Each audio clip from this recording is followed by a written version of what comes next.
So the community programming that we have, last year I think we had about 1,700 clients that Did you really? that got care in one level or another, because we have about 25 different programs. I think people are often surprised to hear the breadth of that. But what we're having new, and it's really exciting and wonderful for our community, because it's a real new choice for care at the end of life, are these residence beds. So our hospice residents, we really have 2 wings in the building, and we're having 10 suites. So it'll be 10 people at a time, and it really is end-of-life care. So people will probably be there for anything from 1 week to 2 or 3 weeks. So probably about 150 to 200 people a year will be supported in that side of the building. But it's lovely because it's not just the person who is sick, but it's really their caregiver, their family members, their friends. We're set up to look at the whole family unit and family, however people define family. You know, something you mentioned, I think it is interesting. I think people aren't aware. I was looking at your website. You get an annual budget of $925,000. You have 15 employees. A lot of them are involved in programs that go out into the community. And as I do, and most people tend to think of palliative care as someone who comes to a bed and gets taken care of. Just a little idea of what those programs are.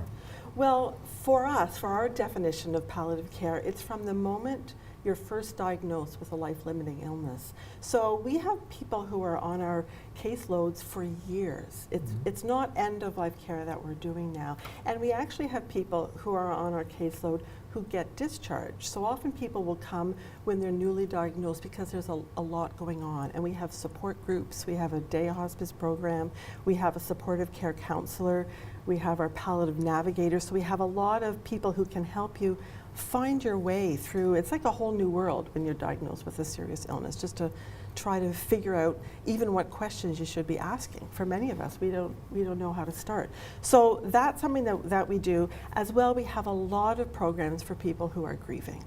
So people of all ages, children's, teen programs, and programs for adults. And that is a huge program. I think last year we had over 600 bereaved clients. So, and again, that's something that people can remain involved with our organization for a long time, for years, really. What do you expect the demand is going to be like for these suites that people are going to stay in until the end of life? Because I know, as a healthcare system, you know, not just here in Peterborough, but we've got a very taxed, full healthcare system of people that are reaching the end of their life.